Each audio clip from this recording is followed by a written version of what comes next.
Hey, I'm Alex Radcliffe from Board Game Co., and this is Where Are They Now for the month of June. I'll also say this, I think, is the last Where Are They Now in the current formula of the way I currently do it. Basically, I used to do Where Are They Now by looking back at reviews a year ago and seeing how things fared. There wasn't a lot of change or shift in that, and so I switched it to just looking at the last 5 years of games I've played in any individual month and just talking about how those fared over time, which I kind of like. The only problem is we're hitting 1 year on that, and that means I think there's going to be a certain amount of repeat, so I plan on readjusting how I do this. The goal of the Where Are They Now series, the reason I do the series, is to have some sort of longevity to reviews. Not just, hey, here's my opinion after having the game for a month, or even 3 months or 4 months, but rather, here's how things have fared over time. And so I kind of like the series, and I like the series concept. I will be continuing in some fashion, but again, it's either this is the last one, or next month is the last one. We'll have had a full year of doing it in this formula, and we'll be changing to something else. I don't yet know exactly what that looks like, but we'll figure it out together.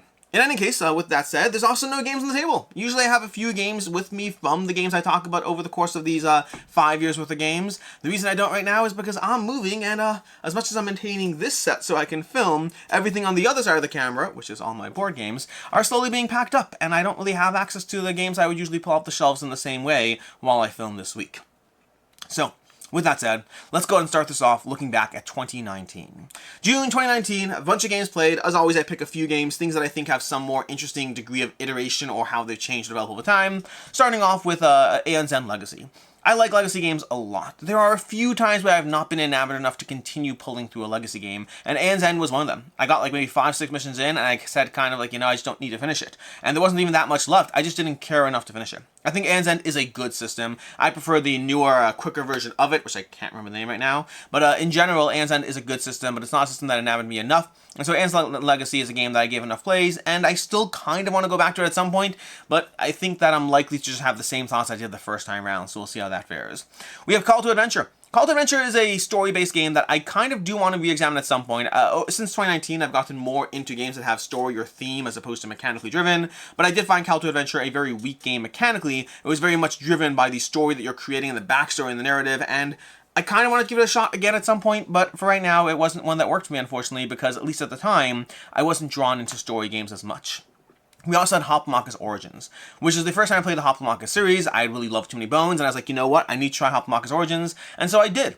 And then I eventually got rid of it because I preferred Too Many Bones, but then I since got back into Hoplomachus Victorum and Hoplomachus, the Hoplomachus Victorum and the Revised Edition, or whatever you call it. But anyways, I like the Hoplomachus system. I still have the Revised Edition. I still kind of have Victorum, although I'm still not sure whether that one will stick around or not. It's a great game. I just have so many great games, you have to make hard decisions. But Hoplo have had a very long history going through the various iterations of it and seeing which ones work for me in different ways. There's also Rajas of the Ganges, which has held up just fine in my collection. I like Rajas a lot. It's not getting tabled as much as it used to, but it still is one that every time I table it, I'm like, this is why I have it. It's a clean, simple, elegant Euro game. I enjoy what it does. I think it's the amount of different things going on that come together beautifully in a dice placement game, and I do like dice placement, it just gives you a lot of fun things to do and to feel like you're growing. Whether or not you win, who knows, but you will feel you did fun things that grew your own tableau and points along the way, so I very much enjoy Rajas of the Ganges. And then I also played V-Commandos. V-Commandos is one that eventually got replaced by Assassin's Creed. Then I still have V-Commandos, and right now, I still have Assassin's Creed, although I don't yet know if that's going to be a keeper. As much as I like Assassin's Creed, I think I'm moving more and more away from campaign games, and so anything that requires me to really sit down for more than like 10 missions is something that I'm trying to shift away from. Make no mistake, I still have a lot, and I still plan on playing those, but I'm trying to back fewer and slowly go through those and just I'm really trying to stay as allergic as possible to campaign games, because historically I play them a bit and then I enjoy them, but then the next thing's calling my name and it's very hard to give them the time and attention they deserve.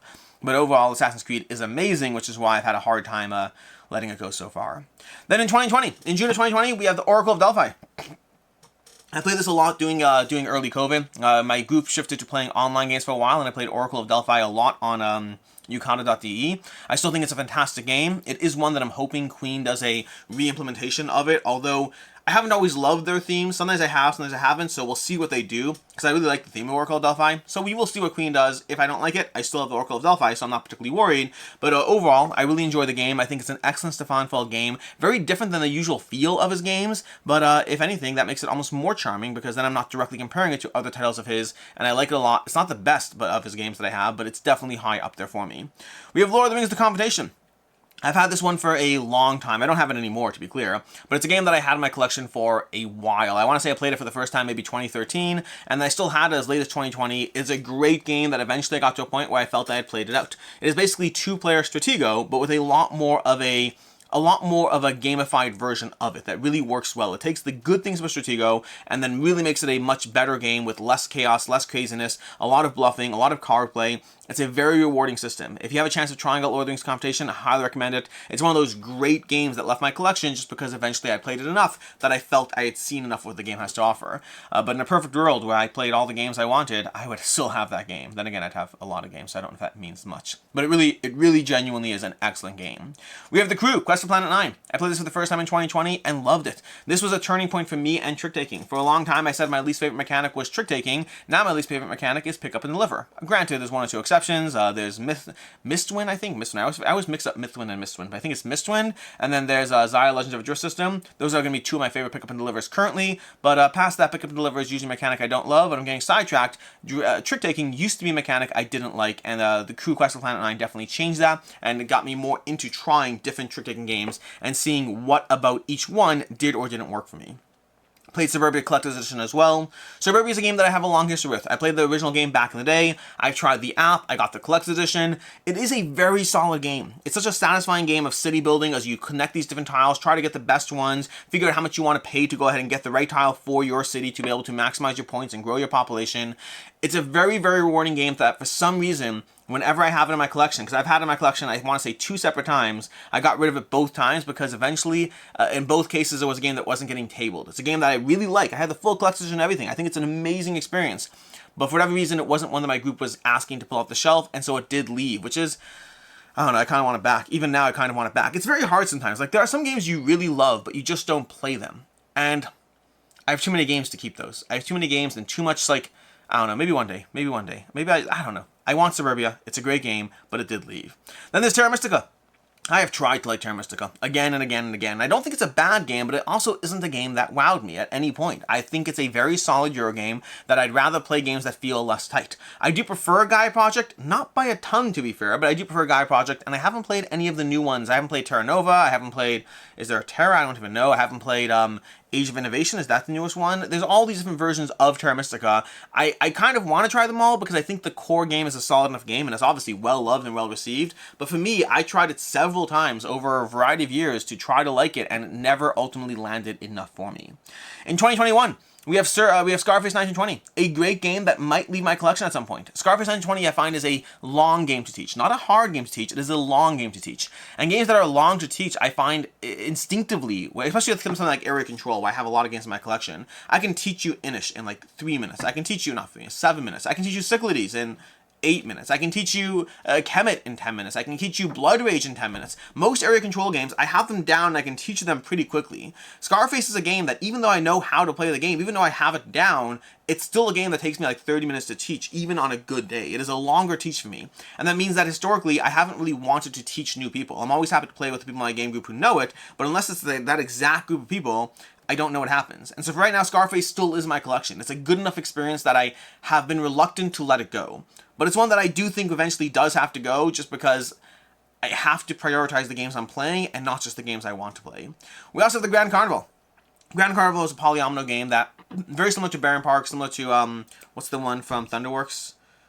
I can't remember. Anyways, but it's a polyomino amusement park game. And it has an interesting twist to the way you're having your visitors visit different rides. You're trying to create polyominoes, create pathways, let them go to the big tent, all these fun little things. I just recently got the expansion for it, so I am looking forward to diving back into it. It's one that, again, I don't know if it's a keeper, because I find I do go to Baron Park most of the time, but the Grand Carnival had enough charm to it that I'm still interested enough, and I still haven't let it go. And it is a lighter game, which does make it easier to table, so I'm hopeful that one will still see table time. We have Ruthless, a 2-player poker-esque pirate game that I really enjoy. I don't play it as much as I should, but it's a really satisfying pirate experience of building up and improving your pirates while dealing with a bunch of different modules from the expansion that really enhance the base game experience. But it's a game where you just feel powerful building out these pirates, using their abilities, and building out the poker hands. Very much a hidden gem kind of game. I probably should put it in a hidden gem list, but that's what Ruthless is. I don't play it as much as I'd like to, which is true of most of my collection, but it still has managed to stand still so far. We also have Assassin's Creed, which I talked about already. Assassin's Creed is a great game. It's a great game. I'm realizing a lot of these great games, I'm telling you, like, they may or may not stay, but some of these are pretty safe. We have, what did I say that's pretty safe so far? Rise of the Ganges is pretty safe. Oracle of Delphi is pretty safe. There are, say, the Crew Quest for 9 is pretty safe. There are games that have managed to stay safe throughout these things, and some not as much. In the case of Assassin's Creed, it's not a safe game, so to speak. It is an excellent game, an excellent, excellent game that I am very reluctant to get rid of because of how good the experience is. But it's an experience that asks you to play it as a campaign game, which means unless I'm willing to sign up for, like, I think it's like 18 missions or so in a row, then I'm not really going to table it, which means I kind of put it in the not tabling a camp. Like Scarface, it's an issue of not a question of how good you are, but a question of, do I keep you despite how good you are? I also played Legend Academy. This one's going to ruffle some feathers because people are still waiting on both Legend Academy and in some cases other games from Eldorado Games. I hope Legend Academy delivers. I'm still optimistic. Perhaps I shouldn't be, but I'm still optimistic it will. But Legend Academy was an excellent game. A great time. I want the game. I think it's a great game. It's from Eldorado Games. They've had their own issues with shipping and delivery. The pandemic hit them hard, COVID and all those things, although again, who knows what's going on behind the scenes until then, but I think they were pretty transparent if I recall. I know they have been less frequent with updates than they should be, so I'm not trying to give them a pass in that sense, but forgetting the company for a second, the game was amazing. I love Legend Academy. I still think about that game. I want to play that game. That was a game that just let you do fun things. Now, it does have the potential to be a broken game. That's always a caveat that I have to be mindful of. I remember playing the game was like, I found broken combos. Now, it was a prototype, so that's to be expected. But the game let you do fun things, and I like doing fun things, and so I'm very much looking forward to Legend Academy if or when it shows up. In 2022, played Wild Serengeti, which I did not like. Now, I have Life with Amazonia from the same company, which I've heard good things about. Wild Serengeti to me I was very excited for it, and ultimately it let me down hard. It was a game that I really wanted to like, but the ultimate experience just felt very fiddly, and like you had to like set up a move, but your moves could be broken in 2 seconds by opponents, so it kind of felt like luck of the draw when you actually score things. Not the best experience. Then there's Ignite, which I had an interesting history with Ignite, because I had played it on TTS before it delivered, and I kind of liked the game, but then the more I played it, the more there were rough edges to it. I still like Ignite. I think it's a deck building game, deck building area control game. Or deck building skirmish game, I should say. I still like the concept of it. I like Ascension Tactics as well. Both of them are fun concepts. I think I prefer Ignite, honestly. I think I prefer Ignite overall. The deck building was very more Dominion-esque in the way it was done, which I like fixed card markets, and so I really had a good time playing it.